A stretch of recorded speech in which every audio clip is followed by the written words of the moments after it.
ಶ್ರೀ ಗುರುಭ್ಯೋ ನಮಃ ಹರಿ ಓಂ.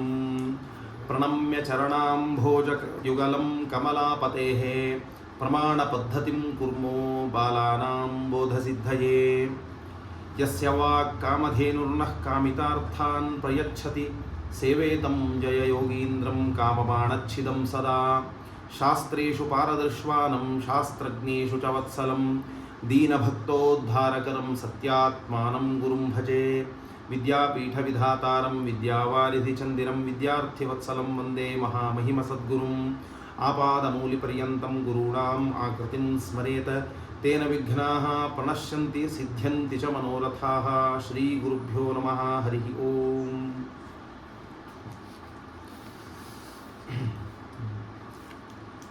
ನಿನ್ನೆಯವರೆಗೂ ನಾವು ತಿಳಿದದ್ದೇನು ಅಂತಂದರೆ, ಲಕ್ಷಣ ಅಂದರೆ ಏನು,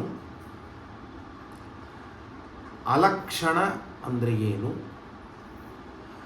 ಯಾವುದು ಲಕ್ಷಣವಾಗುವುದಕ್ಕೆ ಏನೇನು ನಿಯಮಗಳಿರಬೇಕು ಅದನ್ನು ನಾವು ತಿಳಿದಿದ್ವಿ.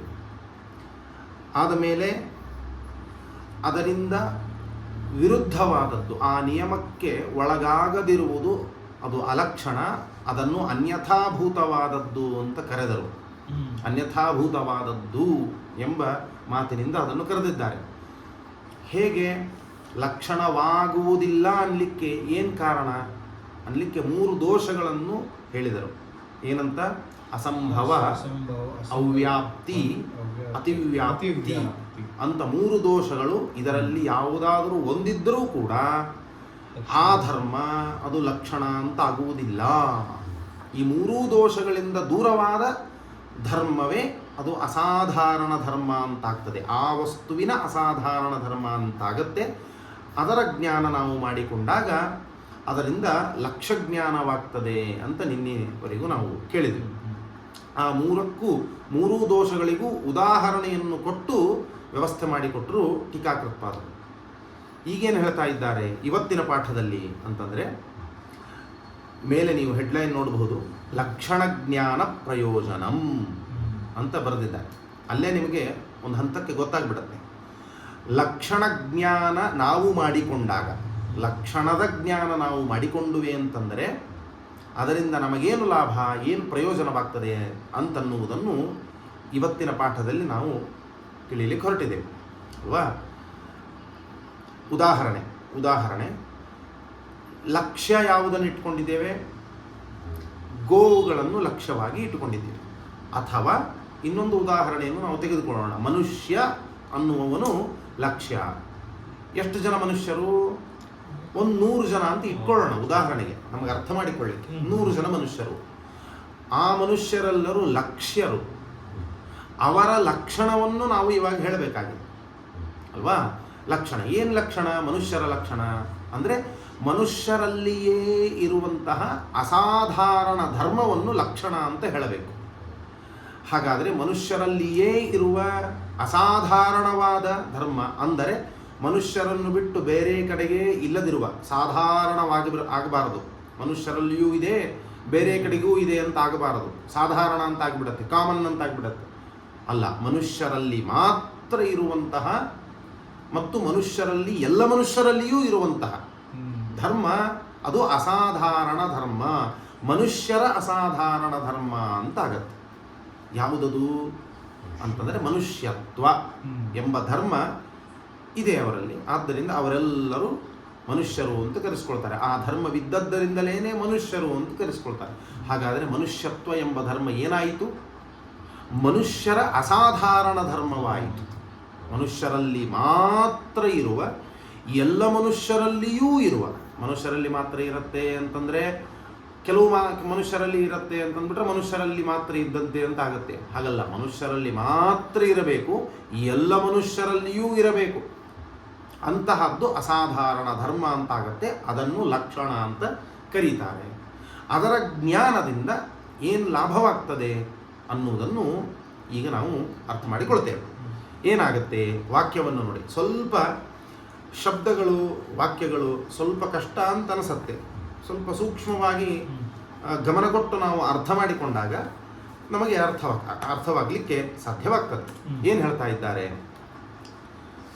ಮನುಷ್ಯತ್ವವೆಂಬ ಲಕ್ಷಣವನ್ನು ನಾವು ಇಟ್ಟುಕೊಂಡಾಗ, ಉದಾಹರಣೆಯಾಗಿ ಇಟ್ಟುಕೊಂಡಾಗ, ಮನುಷ್ಯರನ್ನು ಲಕ್ಷ್ಯ ಅಂತ ನಾವು ಉದಾಹರಣೆಯಾಗಿಟ್ಟುಕೊಂಡಾಗ ಏನು ನಮಗೆ ಲಾಭವಾಗ್ತದೆ ಅನ್ನುವುದನ್ನು ಆ ಉದಾಹರಣೆಯಲ್ಲಿ ನಾವು ತಿಳಿದುಕೊಳ್ಳೋಣ. ನೋಡಿ ಏನಾಗ್ತದೆ. ಸಜಾತೀಯ ವಿಜಾತೀಯ ವ್ಯಾವೃತ್ತತೆಯ ಲಕ್ಷ್ಯ ಅವಧಾರಣಂ ಲಕ್ಷಣಜ್ಞಾನಸ್ಯ ಪ್ರಯೋಜನಂ ಅಂತ ವಾಕ್ಯ. ಇನ್ನೊಮ್ಮೆ ನಾನು ವಾಕ್ಯವನ್ನು ಬಿಡಿಸಿ ಓದ್ತೇನೆ ನೋಡಿ. ಸಜಾತೀಯ ವಿಜಾತೀಯ ವ್ಯಾವೃತ್ತತೆಯ ಲಕ್ಷ್ಯ ಅವಧಾರಣಂ ಲಕ್ಷಣಜ್ಞಾನಸ್ಯ ಪ್ರಯೋಜನಂ ಅಂತ ವಾಕ್ಯ. ಕೊನೆಯಿಂದ ಬರೋಣ. ಈ ವಾಕ್ಯದ ಕೊನೆಯ ಶಬ್ದಗಳನ್ನು ನಾವು ನೋಡೋಣ. ಏನಿದೆ?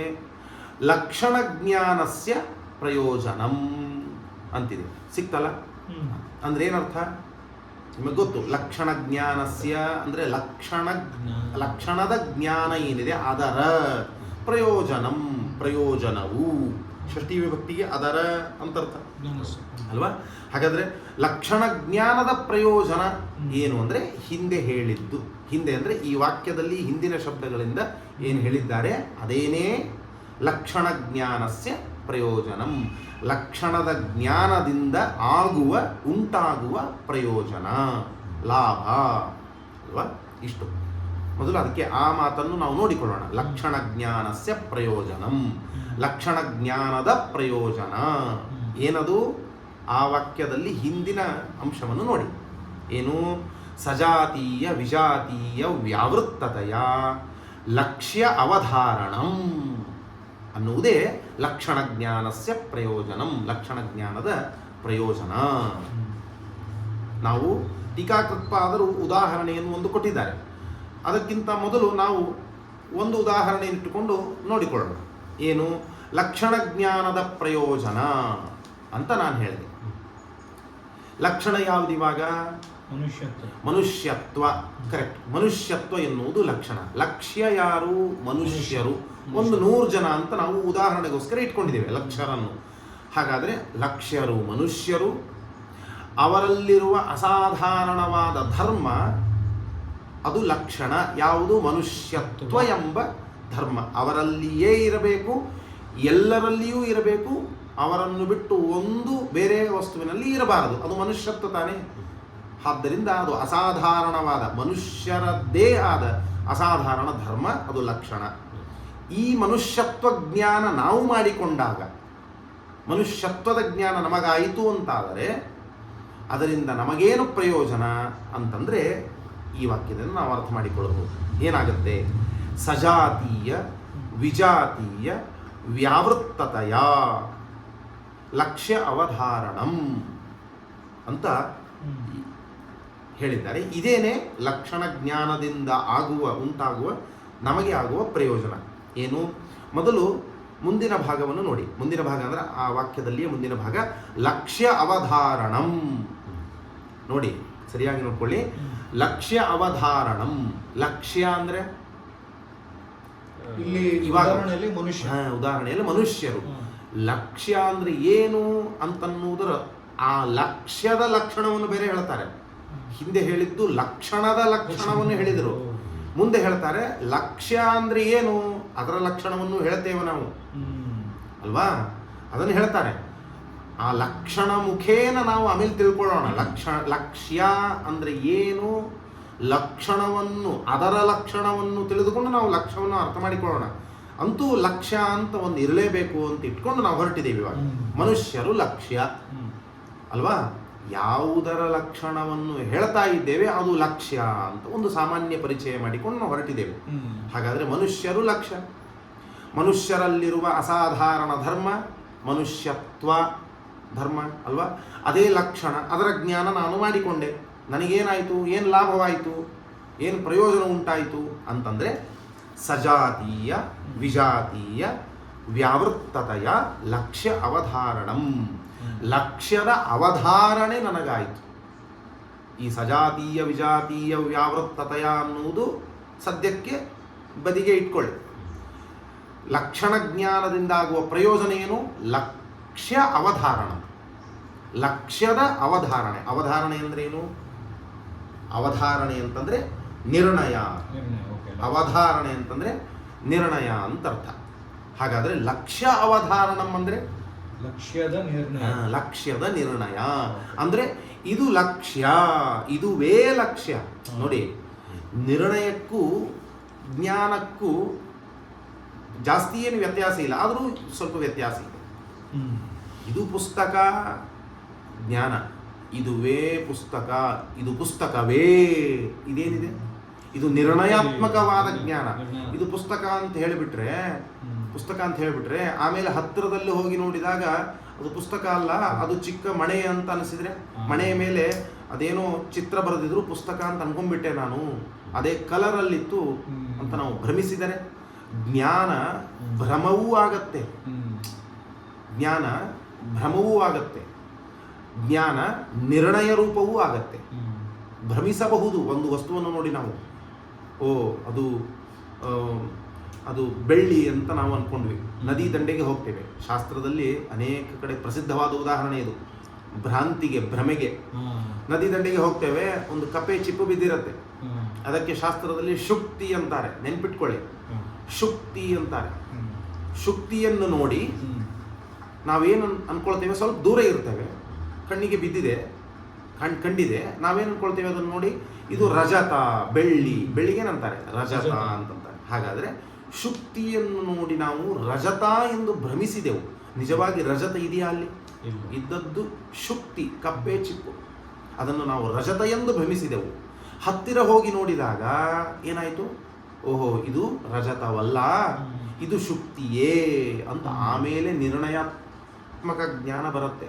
ನಿರ್ಣಯ ರೂಪದಲ್ಲಿರುವ ಜ್ಞಾನ ಆಮೇಲೆ ಬರುತ್ತೆ. ಮೊದಲಿಗೆ ಬಂದ ಜ್ಞಾನ ಭ್ರಮರೂಪದಲ್ಲಿ, ಭ್ರಾಂತಿ ರೂಪದಲ್ಲಿ ಜ್ಞಾನ ಬಂತು. ಹಾಗಾದರೆ ಜ್ಞಾನ ಭ್ರಾಂತಿಯೂ ಭ್ರಮವೂ ಆಗಬಹುದು. ಪ್ರಮಾ ಅದಕ್ಕೆ ಅಪೋಸಿಟ್, ಭ್ರಮ ಭ್ರಾಂತಿಗೆ ಅಪೋಸಿಟ್ ಆದದ್ದು ಪ್ರಮಾ, ಆಬಂತ ಸ್ತ್ರೀಲಿಂಗ, ಪ್ರಮಾ ಆಗಬಹುದು. ಅಂದರೆ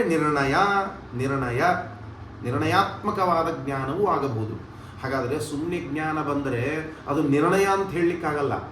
ಜ್ಞಾನ ಅದು ಕೆಲವೊಮ್ಮೆ ಭ್ರಾಂತಿಯೂ ಇರಬಹುದು ಅಥವಾ ನಿರ್ಣಯ ರೂಪದಲ್ಲಿಯೂ ಇರಬಹುದು. ಆದರೆ ನಿರ್ಣಯಾತ್ಮಕ ಜ್ಞಾನ ಅಂದುಬಿಟ್ಟರೆ ಅದು ಭ್ರಾಂತಿ ಆಗಲಾರದು, ಸರ್ವಥಾ ಆಗಲಾರದು. ಇದು ಪುಸ್ತಕವೇ, ಇದು ಶುಕ್ತಿಯೇ. ಜ್ಯುವೆಲರಿಗೆ ಹೋದಾಗ, ಬಂಗಾರ ಬೆಳ್ಳಿ ಅಂಗಡಿಗೆ ಹೋದಾಗ ಇದು ಬೆಳ್ಳಿಯೇ ಅಂತ ಜ್ಞಾನ ಬರುತ್ತೆ, ಇದು ರಜತವೇ ಅಂತ ಜ್ಞಾನ ಬರುತ್ತಲ್ಲ. ನದಿ ದಂಡಿಗೆ ಹೋದಾಗ ಜ್ಞಾನ ಬಂದಂತೆ ಅಲ್ಲಿ ಬರತ್ತಾ? ಇದು ರಜತವೇ ಅಂತ ಜ್ಞಾನ ಬಂತು. ಹಾಗಾದರೆ ಆ ಜ್ಞಾನ ಏನದು? ನಿರ್ಣಯ ರೂಪವಾದ ಜ್ಞಾನ, ನಿರ್ಣಯಾತ್ಮಕವಾದ ಜ್ಞಾನ ಅಲ್ವಾ? ಹೀಗೆ ನಿರ್ಣಯಾತ್ಮಕ ಜ್ಞಾನ ಏನಿದೆಯಲ್ಲ ಅದಕ್ಕೆ ಅವಧಾರಣ ಅಂತಂತಾರೆ. ಅವಧಾರಣ ಅಂದರೆ ಗಟ್ಟಿಯಾದ ಜ್ಞಾನ. ಶಾಸ್ತ್ರೀಯವಾಗಿ ಹೇಳೋದಾದರೆ ನಿರ್ಣಯ ರೂಪದಲ್ಲಿರುವ ಜ್ಞಾನ ಅಲ್ವಾ? ನೋಡಿ, ಯಾಕೆ ಈ ಮಾತು ನಾನು ಹೇಳ್ತಾ ಇದ್ದೀನಿ ಅಂದರೆ, ಲಕ್ಷ್ಯ ಅವಧಾರಣಂ, ಲಕ್ಷ್ಯದ ಅವಧಾರಣೆ, ಲಕ್ಷ್ಯದ ನಿರ್ಣಯವಾಗ್ತಾ ಇದೆ. ಯಾವುದರಿಂದ? ಲಕ್ಷಣ ಜ್ಞಾನದಿಂದ ಲಕ್ಷ್ಯದ ನಿರ್ಣಯ, ಅವಧಾರಣೆ ಆಗ್ತಾ ಇದೆ. ಅಂದರೆ ಇದು ಲಕ್ಷ್ಯ ಅಂತ. ಹಾಗಾದರೆ ಲಕ್ಷಣ ಜ್ಞಾನ ನಾವು ಮಾಡಿಕೊಂಡೆವು, ಮನುಷ್ಯತ್ವ ಜ್ಞಾನ ನಾವು ಮಾಡಿಕೊಂಡೆವು ಅಂತ ಅರ್ಥ. ಉದಾಹರಣೆಯಲ್ಲಿಟ್ಟುಕೊಂಡು ನೋಡಿದಾಗ ಲಕ್ಷಣ ಅಂದರೆ ಮನುಷ್ಯತ್ವ, ಇವಾಗ ಅದರ ಜ್ಞಾನ ನಾವು ಮಾಡಿಕೊಂಡಾಗ ಮನುಷ್ಯ ಎನ್ನುವ ಏನು ಲಕ್ಷ್ಯ ಇದ್ದಾನೆ ಅವನ ಅವಧಾರಣೆ ನಮಗಾಯಿತು, ಇವನು ಮನುಷ್ಯನೇ ಅಂತ.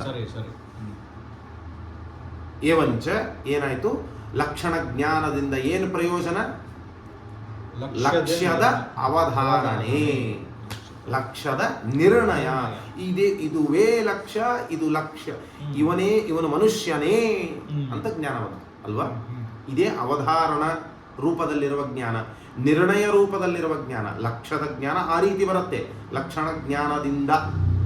ಸರಿ, ಕೇವಲ ಇವನು ಮನುಷ್ಯನೇ ಅಂತ ಇಷ್ಟು ಜ್ಞಾನ ಬರಬೇಕು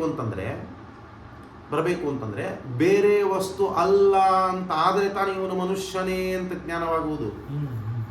ಇಲ್ಲಾದರೆ ಇವನು ಮನುಷ್ಯನು ಅಂತೂ ಆಗಬಹುದು, ಅಥವಾ ಒಂದು ಉದ್ದ ಪುಸ್ತಕ, ಯಾವುದೋ ಒಂದು ಪುಸ್ತಕ ಅಂತ ಅಂದ್ಕೊಳ್ಳಿ, ಅಥವಾ ಮನುಷ್ಯನಂತೆ ಇರುವ 2 ಕೈ 2 ಕಾಲುಗಳಿದೆ, ಒಂದು ತಲೆ ಇದೆ, ಏನೇನೋ ಇದೆ, ಒಂದು ಚಿಕ್ಕ ಉದ್ದದಾದ ವೃಕ್ಷ, ಗಿಡ ಇದೆ, ಅದು ಉದ್ದ ಇರುತ್ತೆ, ಇವನು ಉದ್ದ ಇದ್ದಾನೆ ಅಲ್ವಾ, ಅದಕ್ಕೂ ಕೊಂಬೆಗಳಿದೆ, ಇವನಿಗೂ ಕೈಕಾಲುಗಳಿದೆ. ಮನುಷ್ಯನೂ ಆಗಬಹುದು, ವೃಕ್ಷವೂ ಆಗಬಹುದು ಅಲ್ವಾ. ಅಂದಮೇಲೆ ಇವನು ಮನುಷ್ಯನೋ ವೃಕ್ಷನೋ ಗೊತ್ತಾಗಲ್ಲ. ಹಾಗಾದರೆ ಇವನು ಮನುಷ್ಯನೇ ಅಂತ ಲಕ್ಷ್ಯದ ಜ್ಞಾನ ಈ ರೀತಿ ಬರಬೇಕು ಅಂದರೆ, ನಿರ್ಣಯಾತ್ಮಕ ಅವಧಾರಣಾತ್ಮಕ ಜ್ಞಾನ ಬರಬೇಕು ಅಂತಂದರೆ ಏನಾಗಿರಬೇಕು? ಆ ಅವಧಾರಣ ಅಲ್ಲಿ ಸೇರಿಕೊಳ್ಬೇಕಂದ್ರೆ, ಆ ನಿರ್ಣಯ ಸೇರಿಕೊಳ್ಬೇಕು ಅಂದರೆ, ಜ್ಞಾನದಲ್ಲಿ ನಿರ್ಣಯ ಸೇರಿಕೊಳ್ಬೇಕಂದ್ರೆ ಏನಾಗಬೇಕು? ಇವನು ಇದಲ್ಲ ಅದಲ್ಲ ಬೇರೆ ಯಾವ ವಸ್ತುವೂ ಅಲ್ಲ, ಇವನು ಎಲ್ಲ ವಸ್ತುವಿನಿಂದ ಭಿನ್ನನಾದವನು ಮನುಷ್ಯನೂ ಅಂತ ಜ್ಞಾನ ಆಗಬೇಕು. ಈ ತರಹ ಜ್ಞಾನ ಲಕ್ಷಣ ಜ್ಞಾನದಿಂದ ಬರುತ್ತೆ. ಬರೀ ಲಕ್ಷದ ಜ್ಞಾನ ಬಂತು ಅಂತ ಇಷ್ಟೇ ಅಲ್ಲ. ನಾನು ಹೇಳೋದು ಅರ್ಥವಾಯ್ತಲ್ಲ? ನಾನು ಹೇಳೋದು ಅಂದರೆ ಟೀಕಾರಾಯರು ಹೇಳುವಂಥದ್ದು, ಲಕ್ಷ್ಯ ಜ್ಞಾನವಾಗುವುದೇ ಲಕ್ಷಣ ಜ್ಞಾನದ ಪ್ರಯೋಜನ. ಇಷ್ಟೇ ಅಲ್ಲ, ಆ ಲಕ್ಷ್ಯ ಜ್ಞಾನ ಹೇಗಾಗ್ತದೆ, ಲಕ್ಷ್ಯ ಜ್ಞಾನ, ಲಕ್ಷ್ಯದ ಅವಧಾರಣ, ನಿರ್ಣಯಾತ್ಮಕ ಜ್ಞಾನ ಹೇಗೆ ಬರುತ್ತೆ ಅನ್ನುವುದು ಮಹತ್ವದ್ದು. ಹೇಗೆ ಬರುತ್ತೆ ಅಂದರೆ ನೋಡಿ, ಸಜಾತೀಯ ವಿಜಾತೀಯ ವ್ಯಾವೃತ್ತತೆಯ ಬರುತ್ತೆ. ಇಲ್ಲಿ ಸ್ವಲ್ಪ ನೀವು ಅರ್ಥ ಮಾಡಿಕೊಳ್ಳಿ, ಸ್ವಲ್ಪ ಗಮನ ಕೊಡಲೇಬೇಕು. ಏನು ವ್ಯಾವೃತ್ತಿ ಅಂದರೆ ಏನು? ವ್ಯಾವೃತ್ತಿ ಅಂತಂದರೆ ಹೊಸ ಶಬ್ದ, ನಿಮಗೆ ಹೊಸ ಶಬ್ದ, ಶಾಸ್ತ್ರದಲ್ಲಿ ಅನೇಕ ಕಡೆಗೆ ಬರುತ್ತೆ ಇಂತಹ ಶಬ್ದಗಳು. ಈ ಶಬ್ದ ವ್ಯಾವೃತ್ತಿ ಅಂತಂದರೆ ಭೇದ ಅಂತ ಅರ್ಥ. ಏನು ವ್ಯಾವೃತ್ತಿ ಅಂದರೆ ಭೇದ ಅಲ್ವಾ? ಈಗ ನೋಡಿ, ನಿಮಗೆ ಒಂದು ಉದಾಹರಣೆ ಕೊಡ್ತೇನೆ. ಏನು, ಈ ಪೆನ್ನಿಗೂ ಮಧ್ಯದಲ್ಲಿ ಏನಿದೆ? ಭೇದ ಇದೆ. ಇವೆರಡರ ಮಧ್ಯದಲ್ಲಿ ಭೇದ ಇದೆ.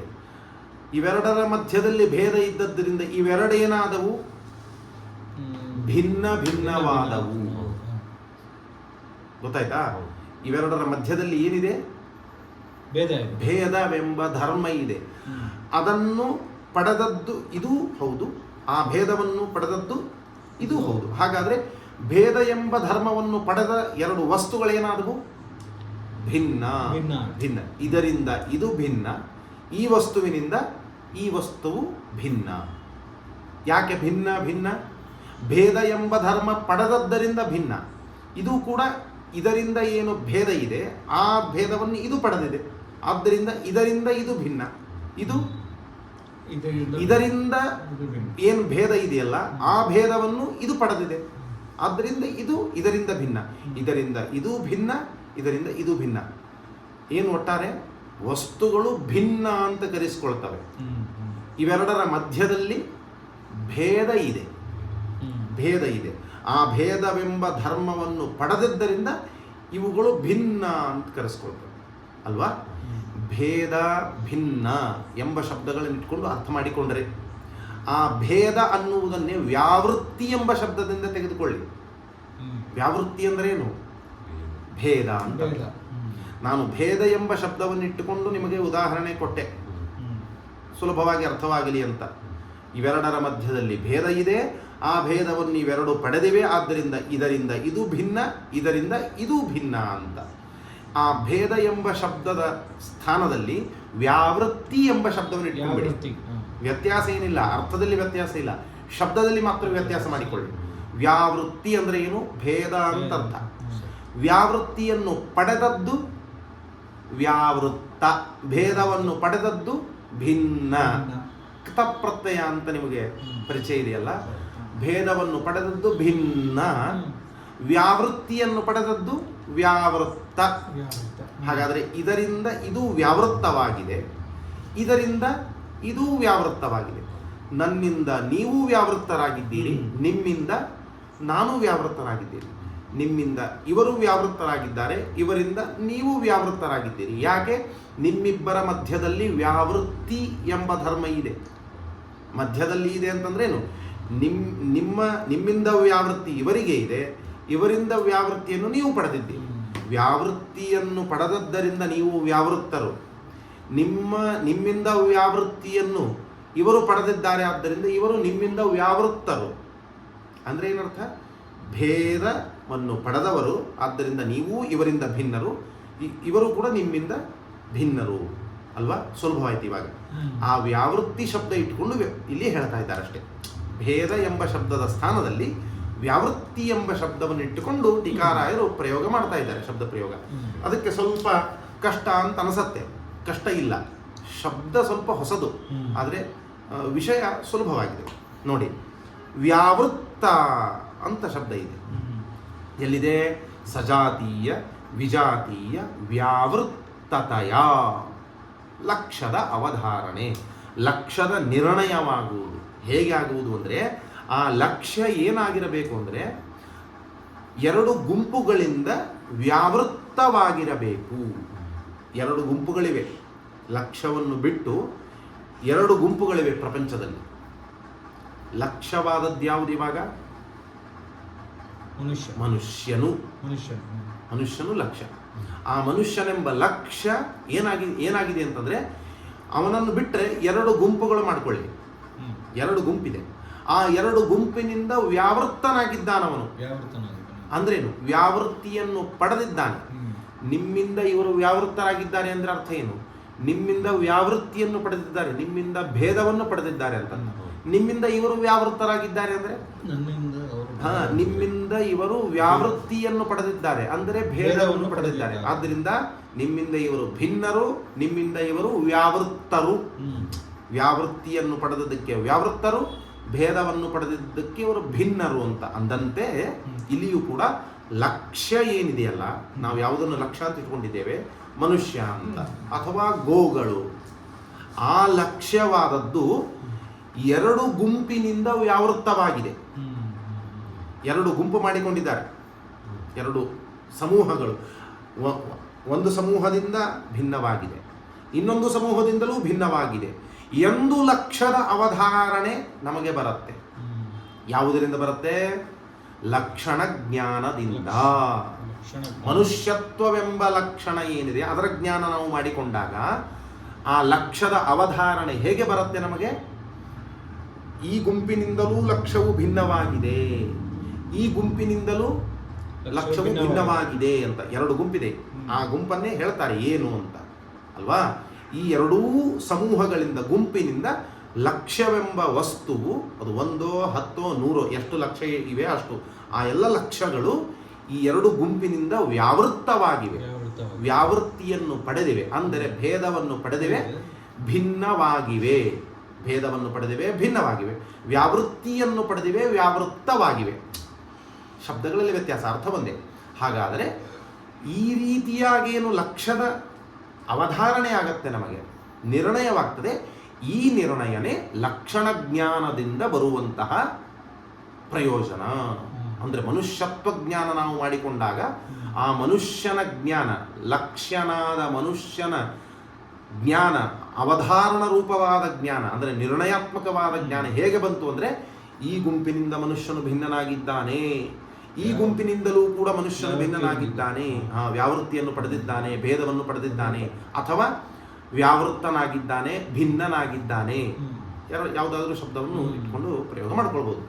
ಹಾಗಾದರೆ ಈ ರೀತಿ ಲಕ್ಷ್ಯದ ನಿರ್ಣಯ ಏನಿದೆಯಲ್ಲ, ಇದು ಲಕ್ಷಣ ಜ್ಞಾನದಿಂದ ಬರುವಂತಹ ನಿರ್ಣಯ ಇದು ಅಂತ ಹೇಳ್ತಾ ಇತ್ತು.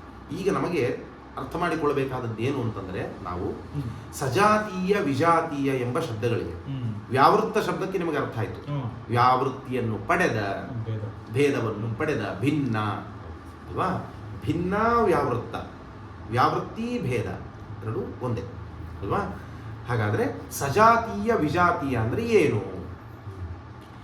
ಸಜಾತೀಯ ಅಂತಂದರೆ ಮನುಷ್ಯನೇನಿದ್ದಾನಲ್ಲ, ಅವನಲ್ಲಿ ಒಂದು ಜಾತಿ ಇದೆ. ಜಾತಿ ಅಂತಂದರೆ ಬ್ರಾಹ್ಮಣತ್ವ, ಶೂದ್ರತ್ವ ಹೀಗಲ್ಲ. ಮನುಷ್ಯನಲ್ಲಿಯೇ ಒಂದು ವಿಶೇಷವಾದ ಜಾತಿ ಇದೆ. ಆ ಜಾತಿಗೆ ಸದೃಶವಾದ ಜಾತಿಯನ್ನು ಪಡೆದ ಅನೇಕ ವಸ್ತುಗಳಿವೆ ಜಗತ್ತಿನಲ್ಲಿ. ಮನುಷ್ಯನಲ್ಲಿ ಏನೋ ಒಂದು ವಿಶೇಷವಾದ ಜಾತಿ ಇದೆ. ಜಾತಿ ಅಂದರೆ ಧರ್ಮ ಅಂತ ಇಟ್ಕೊಳ್ಳಿ. ಅಂತಹ ಧರ್ಮವನ್ನು ಪಡೆದ ಅನೇಕ ವಸ್ತುಗಳಿವೆ. ಏನು ಧರ್ಮ ಇದೆ ಹಾಗಾದರೆ ಮನುಷ್ಯನಲ್ಲಿ? ಮನುಷ್ಯತ್ವ ಅನ್ನೋದು ಲಕ್ಷಣವಾಗಿ ಇಟ್ಕೊಂಡಿದ್ದೇವೆ. ಅದು ಬಿಟ್ಟು ಮನುಷ್ಯನಲ್ಲಿ ಏನು ಜಾತಿ ಇದೆ ಅಂತಂದರೆ ಜೀವನ ಮಾಡುವುದು ಅನ್ನುವುದೊಂದು ವಿಶೇಷವಾದ ಧರ್ಮ ಇದೆಯಾ? ಜೀವನ ಯಾರು ಮಾಡ್ತಾರೆ? ಮನುಷ್ಯನು ಮಾಡ್ತಾರೆ. ಅದೇ ಹೇಳಲಿಕ್ಕೆ ಬಂದೆ. ಹಾಗಾದರೆ ಮನುಷ್ಯನಲ್ಲಿ ಇರುವಂತೆ ಬೇರೆ ಕಡೆಗೂ ಕೆಲವು ಪದಾರ್ಥಗಳಲ್ಲಿ ಇದೆ. ಜೀವನ ಮಾಡುವುದು ಯಾರ್ಯಾರು ಮಾಡ್ತಾರೆ? ಮನುಷ್ಯರು ಮಾಡ್ತಾರೆ.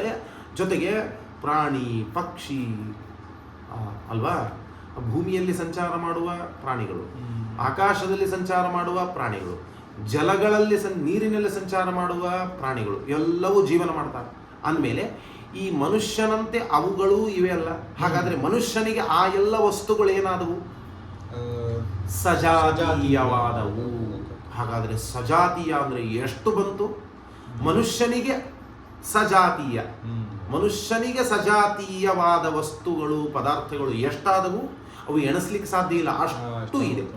ಹಾಗಾದರೆ ಆ ಎಲ್ಲ ವಸ್ತುಗಳನ್ನು ಒಂದು ಮಾಡಿಕೊಳ್ಳಿ, ಗುಂಪು ಮಾಡಿಕೊಂಡ್ಬಿಡಿ. ಮನುಷ್ಯನು ಲಕ್ಷ. ಈಗ ಲಕ್ಷಕ್ಕೆ ಸಜಾತೀಯವಾದ ವಸ್ತುಗಳೆಷ್ಟು? ಬೇಕಾದಷ್ಟಿದೆ, ಎಣಿಸ್ಲಿಕ್ಕಾಗಲ್ಲ. ಆದರೆ ಒಂದು ಗುಂಪು ಅಂತ ಮಾಡಿಕೊಂಡಾಗ ಒಂದು ಅಂತ ಮಾಡಿಕೊಂಡ್ಬಿಡಿ ಅದನ್ನು. ಹಾಗಾದರೆ ಸಜಾತೀಯ ವಸ್ತು ಯಾವುದಕ್ಕೆ ಸಜಾತೀಯ? ಮನುಷ್ಯನಿಗೆ ಲಕ್ಷಕ್ಕೆ ಸಜಾತಿ. ಈಗ ನಾವು ಮನುಷ್ಯ ಅಂತ ಲಕ್ಷವನ್ನು ಇಟ್ಕೊಂಡಿದ್ದೇವೆ ಉದಾಹರಣೆಯಾಗಿ. ಎಲ್ಲಿ ಯಾವುದು ಲಕ್ಷ್ಯವಾಗಿರುತ್ತೋ ಅದಕ್ಕೆ ಸಜಾತೀಯ ಅಂತ ನಾವು ಮಾಡಿಕೊಳ್ಬೇಕು. ಗೋವು ಲಕ್ಷ ಅಂತ ಆದ್ರೆ ಅದಕ್ಕೆ ಸಜಾತೀಯವಾದ ವಸ್ತುಗಳಿದೆ. ಮನುಷ್ಯನು ಲಕ್ಷ ಅಂತ ಇವಾಗ ನಾವು ಇಟ್ಕೊಂಡಿದ್ರೆ ಈ ಮನುಷ್ಯನೆಂಬ ಲಕ್ಷಕ್ಕೆ ಸಜಾತೀಯ. ಇಲ್ಲಿ ಕೇವಲ ಡಿಕಾರಾಯರು ಸಜಾತೀಯ ವಿಜಾತೀಯ ಅಂತ ಇಷ್ಟೇ ಹೇಳಿದ್ದಾರೆ. ಯಾವುದಕ್ಕೆ ಸಜಾತಿ ಅನ್ನೋದು ನಾವು ಹಿಂದೆ ಇಟ್ಕೊಳ್ಬೇಕು. ಅರ್ಥವಾಯ್ತಾ? ನಿಮಗೆ ಅರ್ಥವಾಗಿದೆ ಅಂತ ನನಗೆ ಅರ್ಥವಾಯ್ತು. ಇವಾಗ ಲಕ್ಷಕ್ಕೆ ಸಜಾತೀಯವಾದ ಒಂದು ಗುಂಪಿದೆ. ಬೇಕಾದಷ್ಟು ವಸ್ತುಗಳು, ಪದಾರ್ಥಗಳು ಆ ಗುಂಪಿನಲ್ಲಿ ಸೇರಿಕೊಳ್ಳುತ್ತೆ. ಅದು ಒಂದು ಗುಂಪು. ಇನ್ನು ವಿಜಾತೀಯ ಅಂದ್ರೆ ಮನುಷ್ಯನಂತೆ ಅಲ್ಲ. ಅದು ಮನುಷ್ಯನಂತೆ ಅಲ್ಲ ಅಂದ್ರೆ ಈ ಪೆನ್ ಇದೆ, ಮನುಷ್ಯನಂತೆ ಜೀವನ ಮಾಡುತ್ತಾ ಇಲ್ಲ. ಪುಸ್ತಕ, ಟೇಬಲ್ಲು, ಬೇರೆ ಬೇರೆ ಬೇರೆ ಕೈಚೀಲಗಳು ಮನುಷ್ಯನಂತೆ ಇರತ್ತಾ? ಇಲ್ಲ.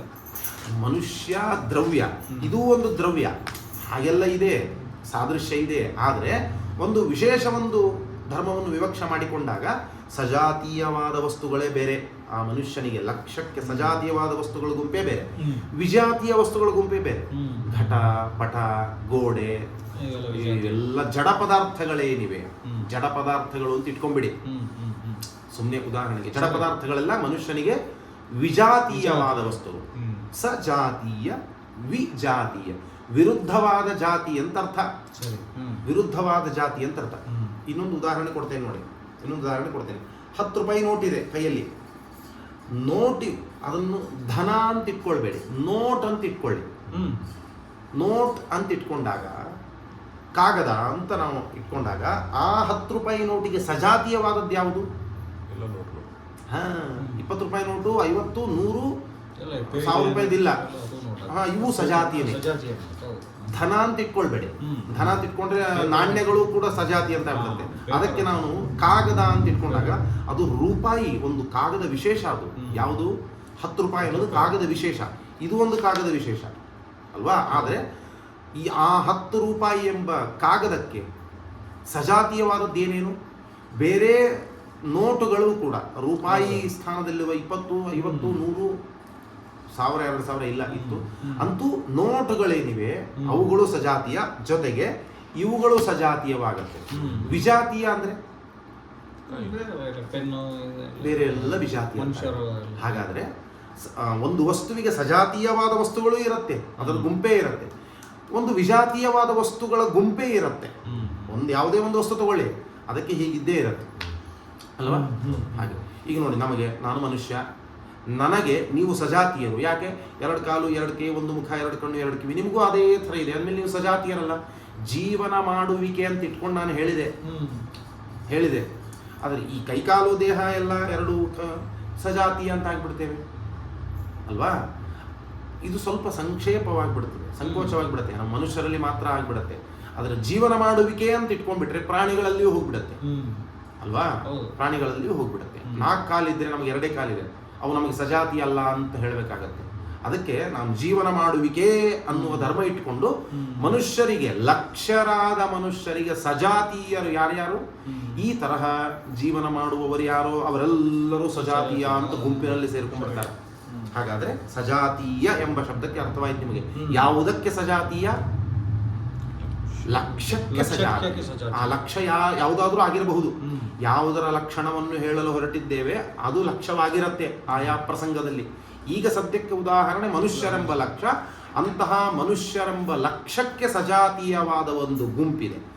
ಅದೇ ಮನುಷ್ಯರೆಂಬ ಲಕ್ಷ್ಯಕ್ಕೆ ವಿಜಾತೀಯವಾದ ಮತ್ತೊಂದು ಗುಂಪಿದೆ. ಆ ಎರಡೂ ಗುಂಪಿನಿಂದ ವ್ಯಾವೃತ್ತನಾಗಿದ್ದಾನೆ ಮನುಷ್ಯ. ವ್ಯಾವೃತ್ತ ಅಂದ್ರೆ ಏನು? ವ್ಯಾವೃತ್ತಿ ಅಂದ್ರೆ ಭೇದ, ವ್ಯಾವೃತ್ತ ಅಂದ್ರೆ ಭಿನ್ನ. ವ್ಯಾವೃತ್ತಿಯನ್ನು ಪಡೆದವನು. ಆ ಲಕ್ಷ್ಯವು ಈ ಎರಡು ಗುಂಪಿನಿಂದ, ತನಗೆ ಸಜಾತೀಯವಾದ ಗುಂಪಿನಿಂದ ತನಗೆ ವಿಜಾತೀಯವಾದ ಗುಂಪಿನಿಂದ ವ್ಯಾವೃತ್ತಿಯನ್ನು ಪಡೆದವನು ಆ ಮನುಷ್ಯನೆಂಬ ಲಕ್ಷ್ಯನು ಎಂದು. ಆ ಮನುಷ್ಯನೆಂಬ ಲಕ್ಷ್ಯದ ಅವಧಾರಣೆ, ನಿರ್ಣಯ ನಮಗೇನಾಗುತ್ತಲ್ಲ, ಈ ತರಹದ ನಿರ್ಣಯ ಮನುಷ್ಯತ್ವವೆಂಬ ಲಕ್ಷಣ ಜ್ಞಾನದಿಂದ ನಮಗೆ ಬರ್ತದೆ ಅಂತ ಹೇಳ್ತಾ ಇದೆ. ಹಾಗಾದ್ರೆ ನೋಡಿ, ಈಗ ನೋಡಿ ವಾಕ್ಯ ನೋಡಿ, ನಿಮಗೆ ಗೊತ್ತಾಗತ್ತೆ. ಸಜಾತೀಯ ವಿಜಾತೀಯ ವ್ಯಾವೃತ್ತತೆಯ ಲಕ್ಷ್ಯ ಅವಧಾರಣಂ. ಲಕ್ಷ್ಯದ ಅವಧಾರಣೆ ಹೇಗೆ? ಸಜಾತೀಯ ವಿಜಾತೀಯ ವ್ಯಾವೃತ್ತತೆಯ ಲಕ್ಷ್ಯದ ಅವಧಾರಣೆ. ಈ ಲಕ್ಷ್ಯವು ತನಗೆ ಸಜಾತೀಯವಾದ ವಸ್ತುಗಳಿಂದ ವ್ಯಾವೃತ್ತವಾಗಿದೆ, ಅಂದರೆ ಭಿನ್ನವಾಗಿದೆ.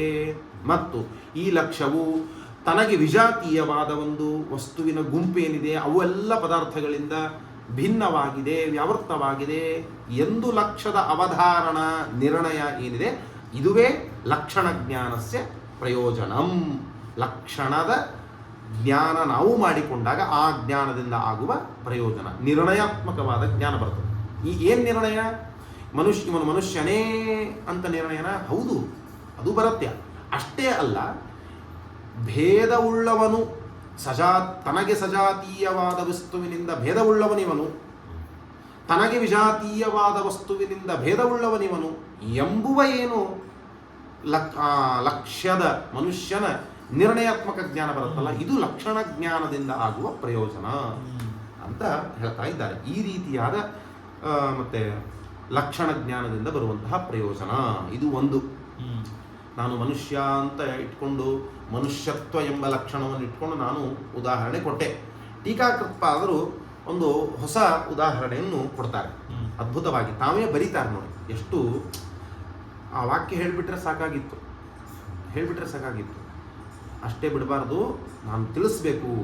ನಿಯಮವನ್ನು ಹೇಳಿದ ಮೇಲೆ ಲಕ್ಷಣ ಜ್ಞಾನದಿಂದ ಈ ಥರ ಪ್ರಯೋಜನ ಬರ್ತದೆ, ಉದಾಹರಣೆ ಕೊಡದೇ ಇದ್ದರೆ ಸರಿ ಹೋಗಲ್ಲ ಅಂತನ್ನುವ ಕಾಳಜಿಯಿಂದ ಟೀಕಾಕೃತ್ಪಾದರೆ ಉದಾಹರಣೆಯನ್ನು ಕೊಟ್ಟು ಅದನ್ನು ಅರ್ಥ ಮಾಡಿಸ್ತಾರೆ. ಏನು ಅಂತಂದರೆ ನೋಡಿ ಎಷ್ಟು ಚೆನ್ನಾಗಿ ಹೇಳ್ತಾರೆ. ಅಸ್ಮಿನ್ ಗ್ರಾಮೇ ದೇವದತ್ತ ಗೃಹಂ ಅಂತ ಒಂದು ವಾಕ್ಯ. ಏನು ವಾಕ್ಯ? ಅಷ್ಟೇ ಇಟ್ಕೊಳ್ಳಿ. ಅಸ್ಮಿನ್ ಗ್ರಾಮೇ ದೇವದತ್ತ ಗೃಹಂ. ವಾಕ್ಯದ ಅರ್ಥ ನಿಮಗಾಯಿತು. ಅಸ್ಮಿನ್ ಗ್ರಾಮೇ, ಈ ಗ್ರಾಮದಲ್ಲಿ, ಸಪ್ತಮಿ ವಿಭಕ್ತಿ ಅಲ್ವಾ? ಅಸ್ಮಿನ್ ಗ್ರಾಮೇ, ಈ ಗ್ರಾಮದಲ್ಲಿ, ದೇವದತ್ತ ಗೃಹಂ, ದೇವದತ್ತನ ಮನೆ ಅಂತ ಒಂದು ವಾಕ್ಯ. ಆ ವಾಕ್ಯವನ್ನು ಯಾರು ಹೇಳಿದರು? ನಾನು ಮತ್ತೊಬ್ಬನಿಗೆ ಹೇಳಿದೆ. ನಾನು ನನ್ನ ಬಾಯಿಯಿಂದ ಈ ವಾಕ್ಯವನ್ನು ಆಡಿದೆ. ನನ್ನ ಎದುರುಗಡೆ ಮತ್ತೊಬ್ಬ ನಿಂತಿದ್ದಾನೆ ವ್ಯಕ್ತಿ, ಅವನು ಕೇಳಿಸ್ಕೊಂಡಿದ್ದಾನೆ. ನಾನು ಹೇಳಿದೆ, ಅವನು ಕೇಳಿಸ್ಕೊಂಡ. ನಾನೇನು ಹೇಳಿದೆ? ಅಸ್ಮಿನ್ ಗ್ರಾಮೇ ದೇವದತ್ತ ಗೃಹಂ ಅಂತ ಹೇಳಿದೆ. ಇತಿ ವಾರ್ತಾಂ ಶ್ರುತವತಃ.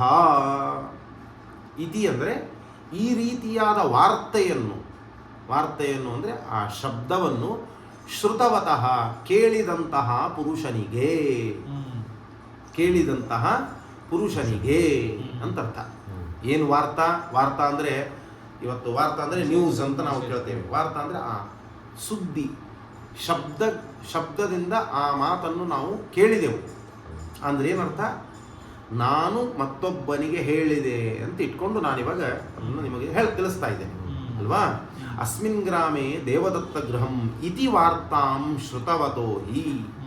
ಅಂದರೆ ಈ ಗ್ರಾಮದಲ್ಲಿ ದೇವದತ್ತನ ಮನೆ ಇದೆ ಅಂತ ಯಾವನು ಶ್ರವಣ ಮಾಡ್ತಾನೆ, ಯಾವನ ಕಿವಿಗೆ ಶ್ರವಣೇಂದ್ರಿಯಕ್ಕೆ ಈ ಮಾತು ಬಿದ್ದಿದೆ. ಯಾರಿಗೆ ಬಿದ್ದಿದೆ? ಎದುರುಗಡೆ ಒಬ್ಬನು ನಿಂತಿದ್ದಾನೆ, ಮಾಧವ ಅಂತ ಒಬ್ಬ ವ್ಯಕ್ತಿ ಇದ್ದಾನೆ.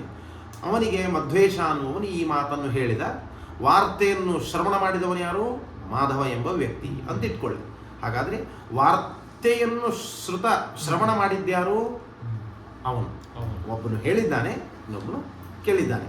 ಸರಿ, ಇಂತಹ ಈ ಗ್ರಾಮದಲ್ಲಿ ದೇವದತ್ತನ ಮನೆ ಇದೆ ಅಂತ. ದೇವದತ್ತ ಅಂದರೆ ಒಂದು ಹೆಸರು ಕೊಡ್ತಾರೆ ಅಷ್ಟೇ. ದೇವದತ್ತ ಅಂದರೆ ಯಾವುದಾದ್ರೂ ಹೆಸರು ಇಟ್ಕೊಳ್ಳಿ ನೀವು. ದೇವದತ್ತ ಅನ್ನೋದೊಂದು ಒಳ್ಳೆಯ ಹೆಸರು ಅಂತ ಶಾಸ್ತ್ರದ. ದೇವದತ್ತ, ಯಜ್ಞದತ್ತ, ಚೈತ್ರ, ಮೈತ್ರ ಈ ತರಹ ಶಬ್ದ ಪ್ರಯೋಗ ಮಾಡಿ ಉದಾಹರಣೆ ಕೊಡ್ತಾ ಇರ್ತಾರೆ.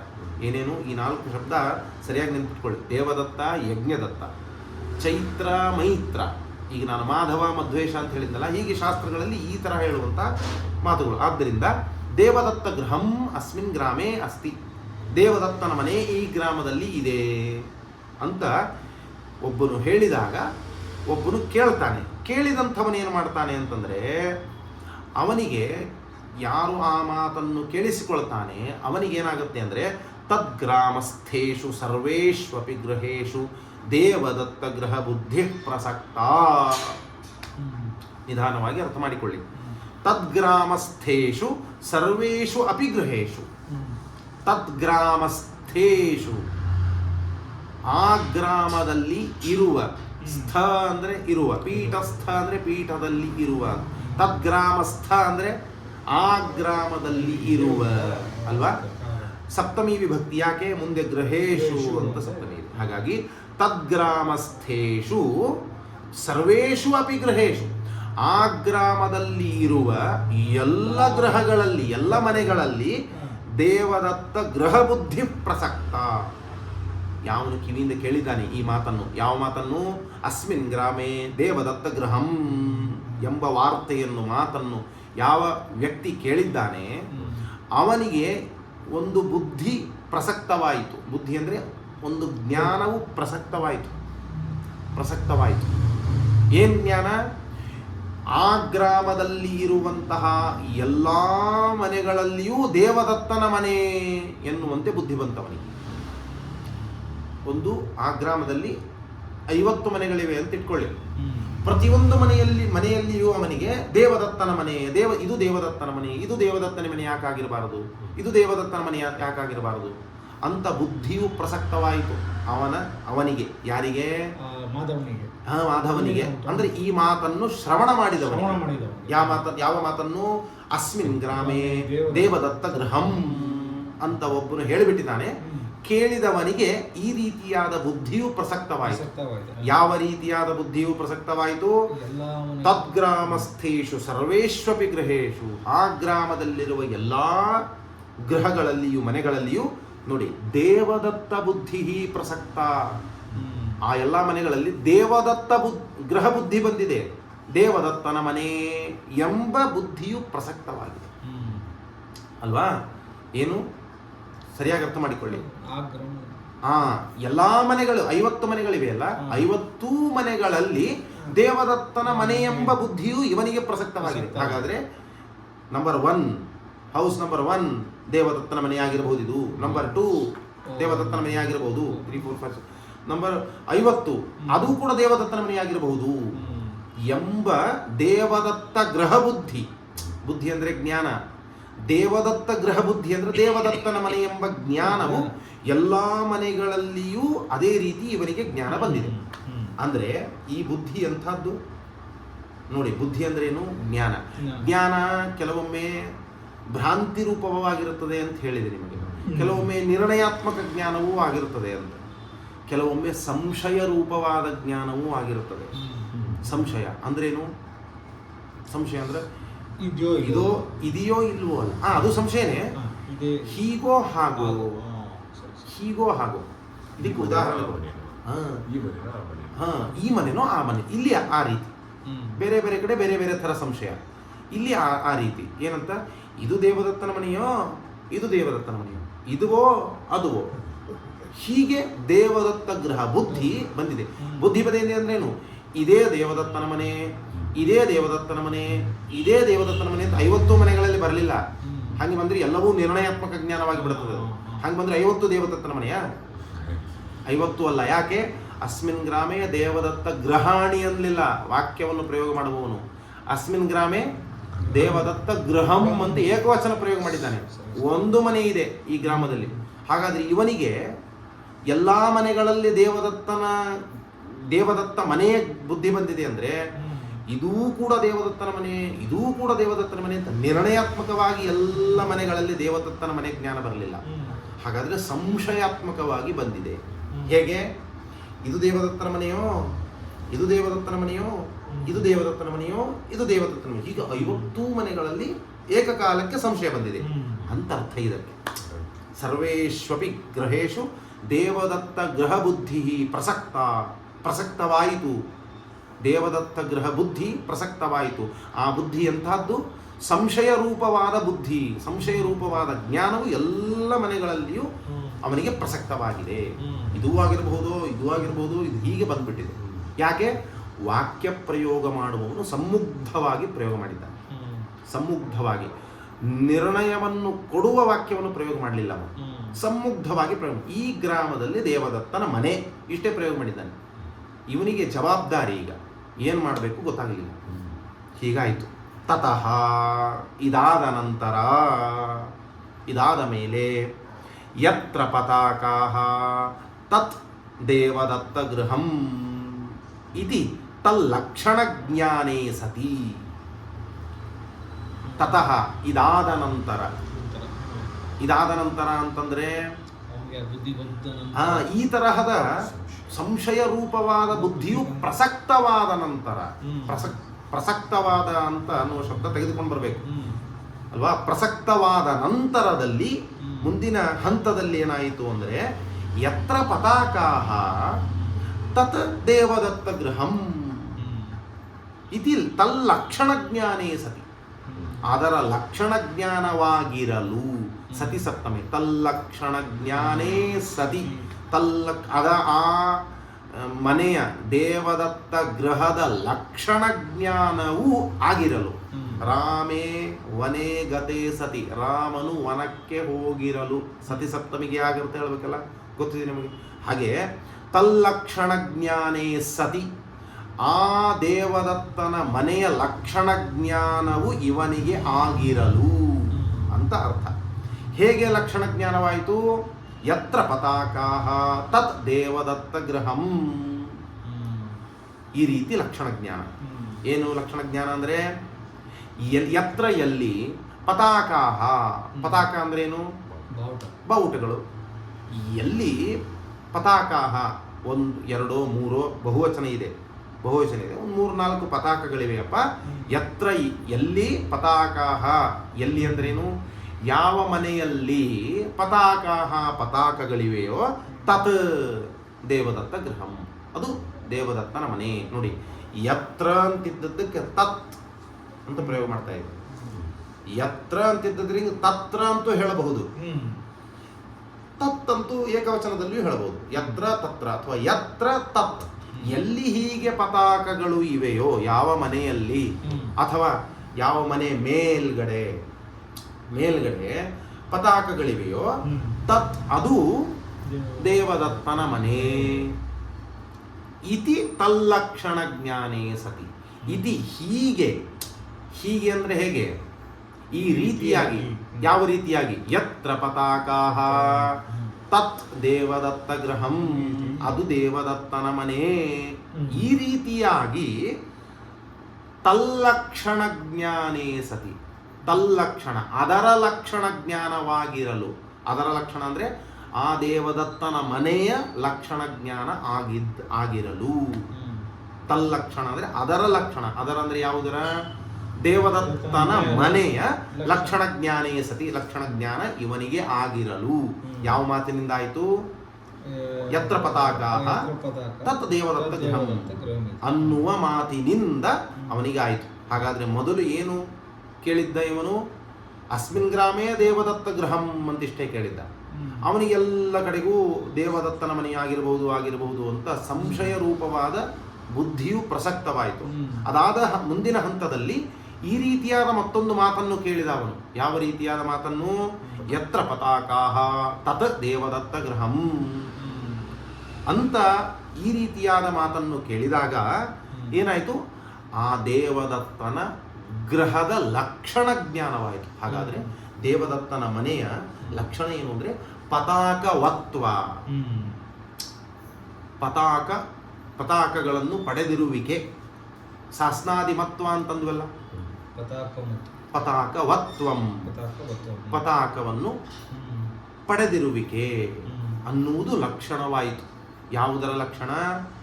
ದೇವದತ್ತನ ಮನೆಯ ಲಕ್ಷಣ. ಹಾಗಾದರೆ ಲಕ್ಷ್ಯ ಯಾವುದು? ದೇವದತ್ತನ ಮನೆ.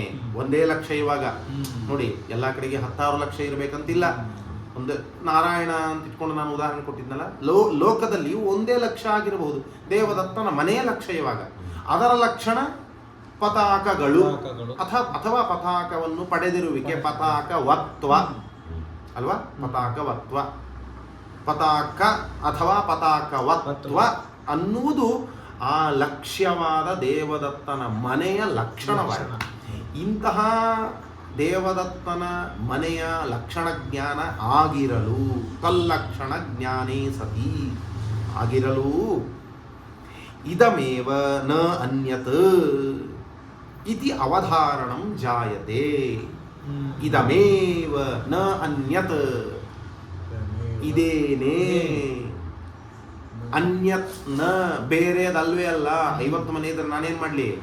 ಪತಾಕಗಳಿವೆ ಅಲ್ಲ. ಹಾಗಾದ್ರೆ ಇದೇನೇ ದೇವದತ್ತನ ಮನೆ. ನೋಡಿ, ಗೃಹಂ ಅಂತಿದ್ದರಿಂದ ಅಯಂ ಅನ್ಲಿಲ್ಲ, ಇಯಂ ಅನ್ಲಿಲ್ಲ, ಇದಂ ಏವ ನಪುಂಸಕಲಿಂಗ ಪ್ರಯೋಗ ಮಾಡ್ತಾ ಇದ್ದಾರೆ ಅಲ್ವಾ? ಇದಮೇವ ಇಲ್ಲಿ ಏನ್ ಹೇಳ್ತಾ ಇದ್ದಾರೆ? ಲಕ್ಷ್ಯ ಅವಧಾರಣಂ ಅಂತ ಮೇಲೆ ಟೀಕಾರ ಏನಂದ್ರಲ್ಲ, ಲಕ್ಷಣ ಜ್ಞಾನದ ಪ್ರಯೋಜನ ಏನು? ಲಕ್ಷ್ಯದ ನಿರ್ಣಯಾತ್ಮಕ ಜ್ಞಾನ.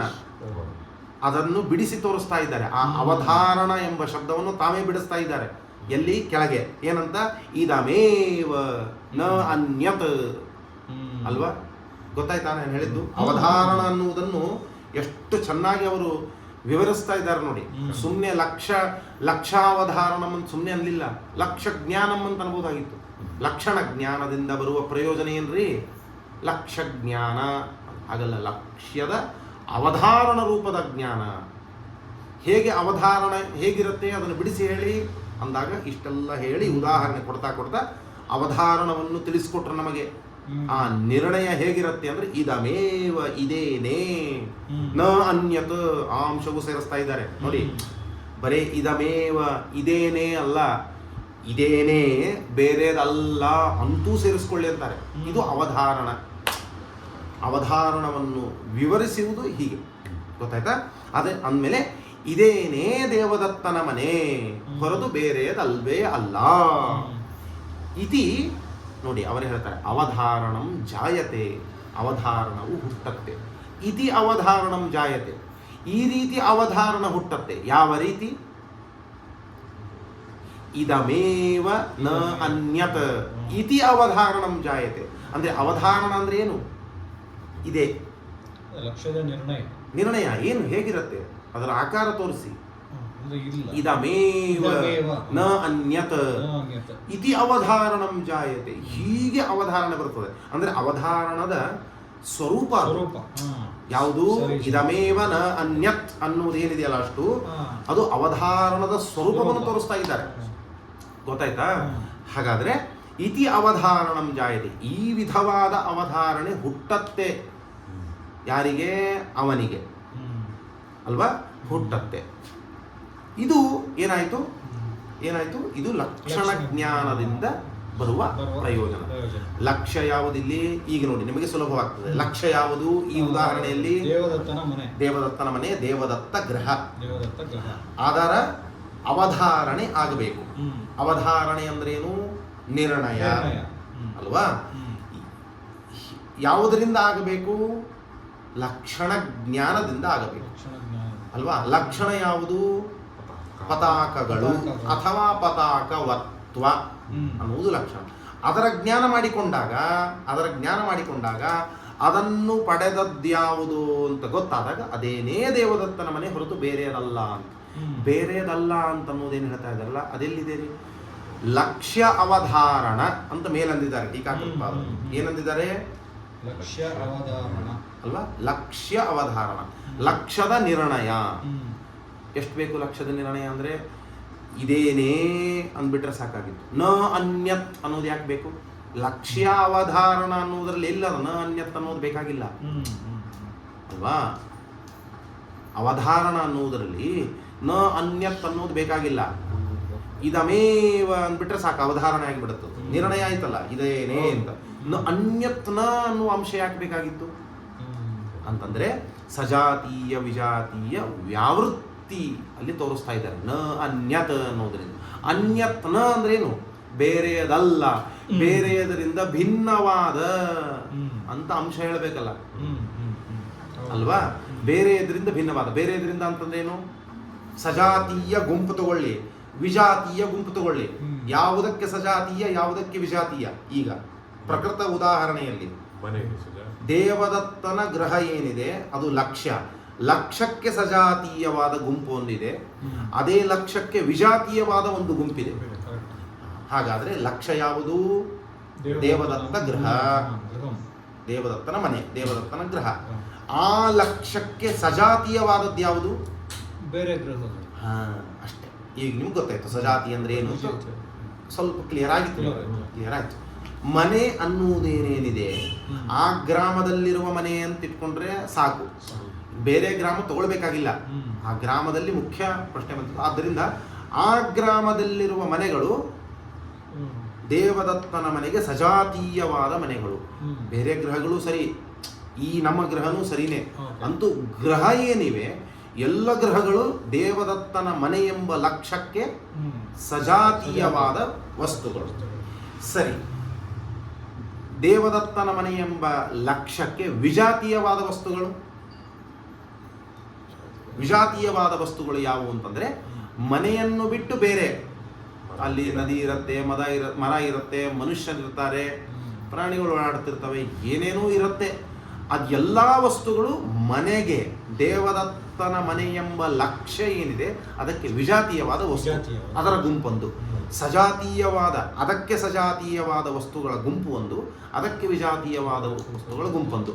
ಆ ಎರಡೂ ಸಜಾತೀಯ ವಿಜಾತೀಯ ವಸ್ತುಗಳಿಂದ ವ್ಯಾವೃತ್ತವಾಗಿದೆ ಈ ದೇವದತ್ತನ ಮನೆ ಅಂತ ನಮಗೆ ನಿರ್ಣಯ ಬರ್ತದೆ. ಯಾವಾಗ?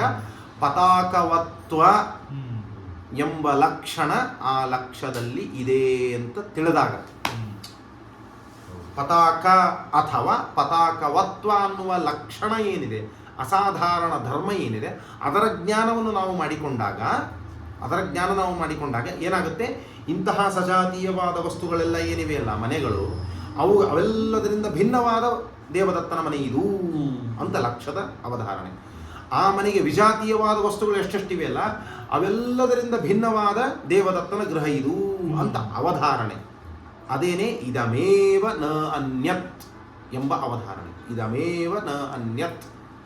ಈ ರೀತಿ ಸಜಾತೀಯ ವಿಜಾತೀಯ ವ್ಯಾವೃತ್ತವಾಗಿದೆ ಈ ಲಕ್ಷ್ಯ ಅಂದರೆ ಅವೆಲ್ಲದರಿಂದ ಭಿನ್ನವಾಗಿದೆ ಈ ಲಕ್ಷ್ಯ ಎಂದೇನು ನಮಗೆ ನಿರ್ಣಯವಾಗ್ತದೆ.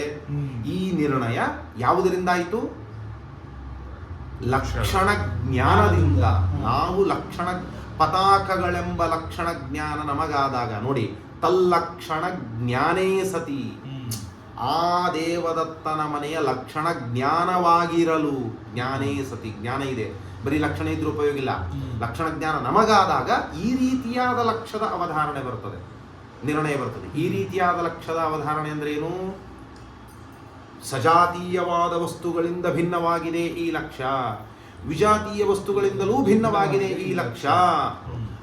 ಅಂತಹ ಈ ಲಕ್ಷ್ಯವೇ ದೇವದತ್ತನ ಮನೆ ಎಂಬುದಾಗಿ ನಮಗೇನು ನಿರ್ಣಯ ಜ್ಞಾನ ಬರುತ್ತಲ್ಲ, ಇದು ಆ ಲಕ್ಷಣದ ಜ್ಞಾನದಿಂದ ಉಂಟಾಗುವ ಪ್ರಯೋಜನ ಅಂತ ಟೀಕಾಕೃತ್ಪಾದರು ಹೇಳಿದರು. ಅರ್ಥವಾಯ್ತಾ? ಹಾಗಾದರೆ ಲಕ್ಷಣ ಜ್ಞಾನದಿಂದಾಗುವ ಪ್ರಯೋಜನ ಏನು? ಒಂದೇ ಮಾತಲ್ಲಿ ಹೇಳುವುದಾದರೆ, ಸಂಸ್ಕೃತದಲ್ಲಿ ಅಂದರೆ ಶಾಸ್ತ್ರೀಯವಾಗಿ ಹೇಳುವುದಾದರೆ, ಸಜಾತೀಯ ವಿಜಾತೀಯ ವ್ಯಾವೃತ್ತವಾಗಿದೆ ಲಕ್ಷ್ಯ ಎಂದು ಲಕ್ಷ್ಯವನ್ನು ನಿರ್ಣಯ ಮಾಡಿಕೊಳ್ಳುವುದು ಇದು ಲಕ್ಷಣ ಜ್ಞಾನದಿಂದ ಆಗುವ ಪ್ರಯೋಜನ. ಅದಕ್ಕೆ ಉದಾಹರಣೆಯನ್ನು ಟೀಕಾಕೃತ್ಪಾದರು ಅದ್ಭುತವಾಗಿ ಕೊಟ್ಟಿದ್ದಾರೆ. ನಾವು ಮನುಷ್ಯತ್ವ ಮನುಷ್ಯ ಎಂಬ ಉದಾಹರಣೆಯನ್ನು ಇಟ್ಕೊಂಡು ತಿಳ್ಕೊಂಡ್ವಿ. ಸಾಸ್ನಾದಿಮತ್ವ ಗೋಗಳು ಎಂಬ ಉದಾಹರಣೆಯನ್ನು ಇಟ್ಕೊಂಡು ತಿಳಿದುಕೊಂಡ್ವಿ ಹೊರಗಡೆನೆ. ಇಲ್ಲಿ ಟೀಕಾಕೃತ್ಪಾದರೆ ತಾವೇ ಒಂದು ಉದಾಹರಣೆಯನ್ನು ಕೊಟ್ಟು ಅದನ್ನು ಬಿಡಿಯಾಗಿ ತಿಳಿಸಿಕೊಟ್ಟಿದ್ದಾರೆ. ಇಷ್ಟ ಆಯಿತು. ಹಾಗಾದರೆ ಒಂದು ಪ್ರಯೋಜನ ನಾವು ತಿಳಿದುಕೊಂಡ್ವಿ. ಯಾವುದರ ಪ್ರಯೋಜನ? ಲಕ್ಷಣ ಜ್ಞಾನದಿಂದ ಉಂಟಾಗುವ ಪ್ರಯೋಜನ ಒಂದು ತಿಳಿದುಕೊಂಡ್ವಿ. ಇನ್ನೊಂದಿದೆ ಅಂತ ಹೇಳ್ತಾರೆ. ಇನ್ನೊಂದು ಪ್ರಯೋಜನ ಇದೆ ಲಕ್ಷಣ ಜ್ಞಾನ ಮಾಡೋದು. ಏನು ಲಕ್ಷಣ ಜ್ಞಾನದಿಂದ ಆಗುವ ಮತ್ತೊಂದು ಪ್ರಯೋಜನ ಅಂತಂದರೆ ನೋಡಿ, ಶಬ್ದ ವ್ಯವಹಾರೋ ವಾ ಲಕ್ಷಣ ಜ್ಞಾನಸ್ಯ ಪ್ರಯೋಜನಂ. ವಾ ಅಂತಂದರೆ ಇದಾದರೋ ಇಟ್ಕೊಳ್ಳಿ. ಒಂದು ಲಕ್ಷ್ಯದ ಅವಧಾರಣ ಮೇಲೆ ಹೇಳಿದ್ದು ಲಕ್ಷ್ಯಾವಧಾರಣಂ. ಇನ್ನೊಂದು ಶಬ್ದ ವ್ಯವಹಾರೋ ವಾ ಶಬ್ದದ ವ್ಯವಹಾರ.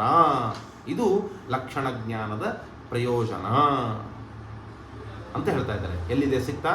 ಮುಂದಿನ ವಾಕ್ಯನೇ ಶಬ್ದ ವ್ಯವಹಾರೋ ವಾ ಅಂದರೆ ಅದೊಂದು ಅಲ್ಲದೆ ಇದು ಕೂಡ. ಅದಾದರೋ ಅದಾದರೋ ಎರಡೂ.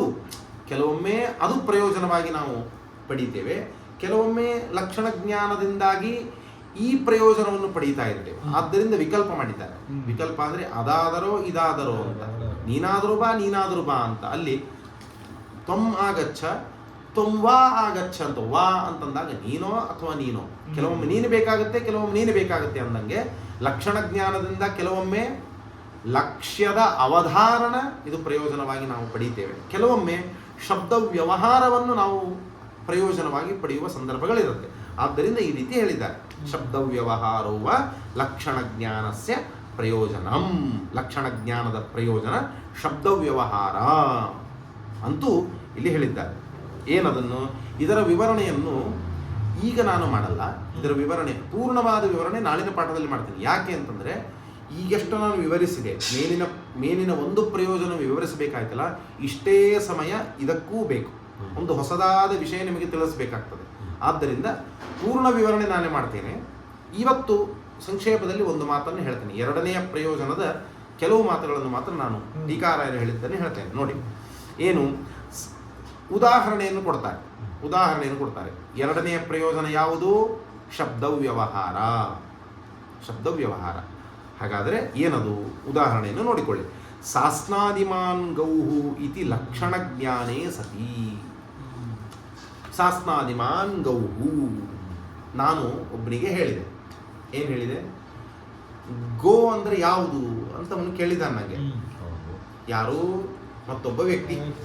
ಆಕಳು, ಹಸು. ಗೋ ಅಂದರೆ ಯಾವುದು ಅಂತ ಕೇಳಿದಾಗ ನಾನು ಹೇಳಿದೆ ಸಾಸ್ನಾದಿಮಾನ್ ಗೌಹು. ಯಾವುದು ಸಾಸ್ನಾದಿಗಳನ್ನು ಪಡೆದಿರುತ್ತೋ ಅದೇ ಗೋ, ಆಕಳು ಅಂತ ಹೇಳಿದೆ. ಸಾಸ್ನಾದಿಮಾನ್ ಅಂದ್ರೆ ಏನು? ಜ್ಞಾನವಾನ್ ಅಂದರೆ ಜ್ಞಾನವನ್ನು ಪಡೆದವರು. ಹಾಗೆ ಸಾಸ್ನಾದಿಮಾನ್ ಅಂದರೆ ಸಾಸ್ನಾದಿಗಳನ್ನು, ಆ ಕೆಲವು ಧರ್ಮಗಳು ಪಡೆದದ್ದೇ ಗೋ ಅಂತ ನಾನು ಅವನಿಗೆ ಹೇಳಿದೆ. ಈ ವಾಕ್ಯವನ್ನು ಹೇಳಿದಾಗ ಅವನಿಗೆ ಏನಾಯಿತು? ಒಂದು ಜ್ಞಾನ ಹುಟ್ಟಿತು ಆ ವ್ಯಕ್ತಿಗೆ. ಏನಂತ? ಸಾಸ್ನಾದಿಗಳನ್ನು ಪಡೆದದ್ದು ಇದು ಗೋವಾಗಿರುತ್ತೆ ಅಂತ ಒಂದು ಜ್ಞಾನ ಹುಟ್ಟಿತು. ಲಕ್ಷಣ ಜ್ಞಾನವಾಯಿತು ಅವನಿಗೆ. ಲಕ್ಷಣ ಯಾವುದಿಲ್ಲಿ? ಗೋವಿನ ಲಕ್ಷಣ ಸಾಸ್ನಾದಿ ಮತ್ವ. ಸಾಸ್ನಾದಿ ಮಾನ್ನಾದದ್ದು ಧರ್ಮಿ ಗೋ. ಅದರಲ್ಲಿರುವ ಧರ್ಮ ಸಾಸ್ನಾದಿ ಮತ್ವ. ಅದು ಅಸಾಧಾರಣ ಧರ್ಮ ಅದು ಅಲ್ವಾ? ಅದರಿಂದ ಅದು ಲಕ್ಷಣ. ಸಾಸ್ನಾದಿಮಾನ್ ಗೌಹು ಅಂತ ನಾ ಶಬ್ದವನ್ನು ಹೇಳಿದಾಗ ಗೋವಿನಲ್ಲಿ ಸಾಸ್ನಾದಿ ಮತ್ವವಿರುತ್ತೆ. ಲಕ್ಷಣ ಜ್ಞಾನ ಆಯ್ತಲ್ಲ ಅವನಿಗೆ. ಆ ಮಾತನ್ನು ಹೇಳ್ತಾ ಇದ್ದಾರೆ ನೋಡಿ. ಸಾಸ್ನಾದಿಮಾನ್ ಗೌಹು ಇತಿ ಲಕ್ಷಣ ಜ್ಞಾನೇ ಸತಿ. ಸಾಸ್ನಾದಿಮಾನ್ ಗೌಹು ಎಂಬ ವಾಕ್ಯ ನಾನು ಆಡಿದಾಗ ಅವನಿಗೆ ಲಕ್ಷಣ ಜ್ಞಾನವಾದಾಗ ಆಗಿರಲು. ಇತಿ ಲಕ್ಷಣ ಜ್ಞಾನೇ ಸತಿ ಅಂದರೆ ಈ ರೀತಿಯಾಗಿ ಅವನಿಗೆ ಲಕ್ಷಣ ಜ್ಞಾನವಾಯಿತು. ಅಂದರೆ ನಾನು ಹೇಳಿದೆ, ಅವನ ಆ ಮಾತನ್ನು ಕೇಳಿದಾಗ ಓ ಹಾಗಾದರೆ ಆ ವಸ್ತುವಿನಲ್ಲಿ ಸಾಸ್ನಾದಿಮತ್ವ ಇರತ್ತೆ ಅಂತ ಸಾಸ್ನಾದಿಮತ್ವದ ಜ್ಞಾನ ಆಯಿತು ಅವನಿಗೆ. ಆಯ್ತಾ? ಆದಾಗ ಯಂ ಸಾಸ್ನಾದಿಮಂತಂ ಪಿಂಡಂ ಪಶ್ಯತಿ. ಪಿಂಡ ಅಂತಂದ್ರೆ ಏನು? ಪಿಂಡ ಅಂತಂದ್ರೆ ನಾವು ಶ್ರಾದ್ದದಲ್ಲಿ ಮಾಡುವುದು ಪಿಂಡ ಅಂತ ನಾವು ಅರ್ಥ ಮಾಡಿಕೊಂಡಿದ್ದೇವೆ. ಪಿಂಡ ಅಂತಂದ್ರೆ ಹಾಗಲ್ಲ, ವಸ್ತುವಿಗೆ ಪಿಂಡ ಅಂತ ಕರೀತಾ ಇದ್ದಾರೆ ಇಲ್ಲಿ. ಸರಿ. ವಸ್ತು ಏನು ಗೋ ಎಂಬ ವಸ್ತು ಇದೆ, ಅದೊಂದು ಪಿಂಡ ಅಂತ ಅಭಿಪ್ರಾಯ. ಪಿಂಡ ಅಂದ್ರೆ ಅನ್ನದಿಂದ ಮಾಡಿದ್ದೇ ಅಂತ ತಲೆಯಲ್ಲಿ ತಂದ್ಕೋಬೇಡಿ. ಓಕೆ. ಹಂಗೆ ಅನ್ಸ್ಬಿಟ್ರೆ ಅದು ಹಾಗೆ ಹೇಗಾಗುತ್ತೆ? ಇಲ್ಲಿ ಗೋ ಅನ್ನೋದು ಪಿಂಡ ಹೇಗಾಗುತ್ತೆ ಅಂತ ಪ್ರಶ್ನೆ ಬರುತ್ತೆ. ಮನುಷ್ಯ ಪಿಂಡ ಇದೊಂದು ಮನುಷ್ಯ ಪಿಂಡ, ಅದು ಗೋಪಿಂಡ. ಪಿಂಡ ಅಂದ್ರೆ ಅದೊಂದು ವಸ್ತು ಅನ್ನುವ ಅಭಿಪ್ರಾಯದಲ್ಲಿ ಪಿಂಡ ಅಂತ ಪ್ರಯೋಗ ಮಾಡ್ತಾರೆ. ನಾವು ಶ್ರಾದ್ದದಲ್ಲಿ ಅದನ್ನು ಬಹುಲವಾಗಿ ಪಿಂಡ ಅಂತ ಅಲ್ಲೇ ಕರೆದದ್ದಿದೆ ಶಾಸ್ತ್ರಗಳಲ್ಲಿ. ಅಂದ್ರೆ ಆದ್ದರಿಂದ ಅಲ್ಲಿ ನಾವು ಹೆಚ್ಚು ಕೇಳಿದ್ದೇವೆ. ಇಲ್ಲಿ ಪಿಂಡ ಅಂತ ಕರೆಯುವುದು ಗೋಪಿಂಡ. ಗೋಪಿಂಡ ಅದೇನು ಆಕಾರದಲ್ಲಿರುತ್ತೆ, 4 ಕಾಲು 1 ಬಾಲ 2 ಕಿವೆ ಅಲ್ವಾ? ಅಂತಹ ಒಂದು ಆಕಾರವುಳ್ಳ ವಸ್ತುವಿಗೆ ಗೋಪಿಂಡ ಅಂತಂತ. ನಮಗೂ ನಾವು ಹೇಳ್ಕೊಳ್ಬೋದು, 2 ಕಾಲು 2 ಕೈ ಈ ಥರ ಇರುವುದು ಮನುಷ್ಯ ಪಿಂಡ ಇದು ಅಲ್ವಾ? ಹಾಗಾದರೆ ಸಾಸ್ನಾದಿಮಂತಂ ಪಿಂಡಂ ಯಂ ಪಶ್ಯತಿ. ಯಾವುದನ್ನು ಸಾಸ್ನಾದಿಗಳನ್ನು ಪಡೆದ ಪಿಂಡ ಅಂತ ತಾನು ನೋಡ್ತಾನೆ. ಏನರ್ಥ ಇದಕ್ಕೆ? ಯಂ ಸಾಸ್ನಾದಿಮಂತಂ ಪಿಂಡಂ ಪಶ್ಯತಿ. ಅವನು ಲಕ್ಷಣ ಜ್ಞಾನ ಮಾಡಿಕೊಂಡವನು. ಯಾವ ಲಕ್ಷಣ? ಶಾಸ್ತ್ರಾದಿಮತ್ವ ಎಂಬ ಲಕ್ಷಣ ಜ್ಞಾನ ಯಾರಿಗಾಗಿದೆಯೇ ಅವನು ಎಲ್ಲೆಲ್ಲಿ ಗೋಶಾಲೆಗೆ ಹೋಗ್ತಾನೆ, ಬೀದಿಯಲ್ಲಿ ತಿರುಗ್ತಾ ಇರ್ತಾನೆ. ಆಗ ಯಂ ಯಾವ ಪಿಂಡಂ, ಯಂ ಅನ್ನೋದು ಎಲ್ಲನ್ವಯ ಯಂ ಪಿಂಡಂ, ಯಾವ ಪಿಂಡವನ್ನು ಅಂತಂದ್ರೆ ಆ ಆಕಾರವುಳ್ಳ ವಸ್ತುವನ್ನು ಸಾಸ್ನಾದಿಮಂತಂ ಪಶ್ಯತಿ. ಯಾವ ಪಿಂಡವನ್ನು ಹೋದಲ್ಲಿ ಸಾಸ್ನಾದಿಮತ್ವವನ್ನು ಪಡೆದದ್ದಾಗಿ ತಾನು ನೋಡ್ತಾನಲ್ಲ, ಹೀಗರ್ಥ ಇದೆ.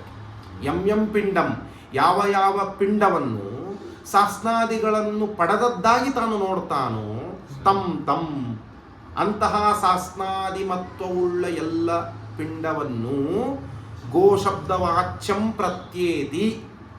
ಅದೆಲ್ಲವನ್ನು ಏನು ತಿಳ್ಕೊಳ್ತಾನೆ ಇವನು? ಗೋ ಎಂಬ ಶಬ್ದದಿಂದ ಅದು ವಾಚ್ಯವಾಗಿದೆ, ಹೇಳಲ್ಪಡ್ತದೆ. ವಾಚ್ಯ ಅಂದ್ರೇನು? ಹೇಳಲ್ಪಡುವಂಥದ್ದು. ಶಬ್ದ ಇದು ವಾಚಕ, ಆ ವಸ್ತು ವಾಚ್ಯ. ಅಂದ್ರೆ ಏನಾಯ್ತು? ತಂ ಗೋಶಬ್ದ ವಾಚ್ಯಂ ಪ್ರತ್ಯೇತಿ. ಆಯಾ ಎಲ್ಲ ಪಿಂಡವನ್ನು, ಎಂತಹ ಪಿಂಡವನ್ನು? ಸಾಸ್ನಾದಿಮತ್ವವನ್ನು ಪಡೆದ ಯಾವ ಪಿಂಡ ಇವನು ನೋಡಿದ್ದಾನೆ, ಅಂತಹ ಸಾಸ್ನಾದಿಮತ್ವವನ್ನು ಪಡೆದ ಪಿಂಡವನ್ನು ಇವನು ಗೋಶಬ್ದ ವಾಚ್ಯವಾಗಿದೆ. ಇದು ಕೂಡ ಗೋಶಬ್ದದಿಂದ ವಾಚ್ಯವಾಗಿದೆ, ಇದು ಕೂಡ ಗೋಶಬ್ದದಿಂದ ವಾಚ್ಯವಾಗಿದೆ ಅಂತ ಯಾವ ಪಿಂಡಗಳು ಸಾಸ್ನಾದಿಮತ್ವವೆಂಬ ಧರ್ಮವನ್ನು ಪಡೆದ ಪಿಂಡಗಳು ಯಾವ್ಯಾವಿವೆಯೋ ಅವೆಲ್ಲವನ್ನು ಹೀಗೆ ತಿಳಿದುಕೊಂಡು ಬಿಡ್ತಾನೆ. ಏನಂತ? ಇದು ಗೋಶಬ್ದ ವಾಚ್ಯ, ಗೋಶಬ್ದದಿಂದ ಕರೆಯಲ್ಪಡುವಂತಹದ್ದು, ಗೋಶಬ್ದದಿಂದ ಇದು ಕರೆಯಲ್ಪಡುವಂತಹದ್ದು. ಪಶ್ಯ ತಂ ಗೋಶಬ್ದ ವಾಚ್ಯಂ ಪ್ರತ್ಯೇತಿ. ಹೀಗೆ ಶಬ್ದ ವ್ಯವಹಾರ ಅಂತನ್ನುವುದು ಕೂಡ ಲಕ್ಷಣ ಜ್ಞಾನ ಮಾಡಿಕೊಂಡಾಗ ಬರುವಂತಹ ಪ್ರಯೋಜನ. ಏನು ಲಕ್ಷಣ? ಯಾವುದು? ಶಾಸ್ತ್ರಾದಿಮತ್ವ. ಅದರ ಜ್ಞಾನ ಮಾಡಿಕೊಂಡಾಗ ಇವನಿಗೇನಾಯಿತು? ಇದು ಗೋಶಬ್ದ ವಾಚ್ಯ, ಇದು ಗೋಶಬ್ದ ವಾಚ್ಯ. ಈ ಮಾತು ನಿಮಗೆ ಬರಬೇಕು, ನೆನಪಾಗಬೇಕು. ಗೋಶಬ್ದದಿಂದ ವಾಚ್ಯ ಈ ಪಿಂಡವು, ಈ ಶಾಸ್ತ್ರಾದಿಮತ್ವವುಳ್ಳ ಪಿಂಡವು ಕೂಡ ಗೋಶಬ್ದದಿಂದ ಕರೆಯಲ್ಪಡುವಂತಹದ್ದು, ಗೋಶಬ್ದ ವಾಚ್ಯ. ಹೀಗೆ ಎಲ್ಲ ಪಿಂಡಗಳನ್ನು ಅಂದರೆ ಯಾವ ಪಿಂಡಗಳು ಶಾಸ್ತ್ರಾದಿಮತ್ವವನ್ನು ಪಡೆದದ್ದಾಗಿವೆಯಲ್ಲ ಅವೆಲ್ಲವನ್ನು ಗೋಶಬ್ದ ವಾಚ್ಯ ಅಂತ ತಿಳಿದುಕೊಳ್ತಾನೆ. ಇದೇನು ತಿಳಿದುಕೊಳ್ತಾನಲ್ಲ ಇದು ಕೂಡ ಲಕ್ಷಣ ಜ್ಞಾನದಿಂದ ಬರುವಂತಹ ಪ್ರಯೋಜನ. ಪುಸ್ತಕವನ್ನು ನೋಡಿ ಗೋ ಎಂಬ ಶಬ್ದದಿಂದ ಇದು ಕರೆಯಲ್ಪಡುತ್ತೆ ಅಂತ ಹೇಳ್ತಾನ. ಯಾಕೆ? ಶಾಸ್ತ್ರಾದಿಮತ್ವ ಉಳ್ಳದ್ದಾಗಿ ಇದನ್ನು ಕಾಣುವುದಿಲ್ಲ ಅವನು ಅಲ್ವಾ? ವಸ್ತ್ರವನ್ನು ಗೋ ಶಬ್ದದಿಂದ ಇದು ವಾಚ್ಯ ಅಂತ ಹೇಳಲ್ಪಡ್ತದೆ ಅಂತ ತಿಳ್ಕೊಳ್ತಾನ. ಗೋ ಶಬ್ದದಿಂದ ಇದ್ಯಾಕೆ ಹೇಳಲ್ಪಡಬೇಕು? ಯಾಕೆ? ಶಾಸ್ತ್ರಾದಿಮತ್ವವೆಂಬ ಧರ್ಮವನ್ನು ಲಕ್ಷಣವನ್ನು ಇದು ಪಡೆದದ್ದಾಗಿ ಅವನು ಕಂಡೇ ಇಲ್ಲ ಎಲ್ಲೂ. ಅಂದಮೇಲೆ ಇದನ್ನು ಗೋ ಶಬ್ದದಿಂದ ವಾಚ್ಯ ಅಂತ ತಿಳಿಯುವುದೇ ಇಲ್ಲ ಅವನು. ಹಾಗಾದರೆ ಗೋ ಎಂಬ ಶಬ್ದದಿಂದ ವಾಚ್ಯವಾದದ್ದು ಅಂತ ಯಾವುದನ್ನು ತಿಳಿತಾನೆ?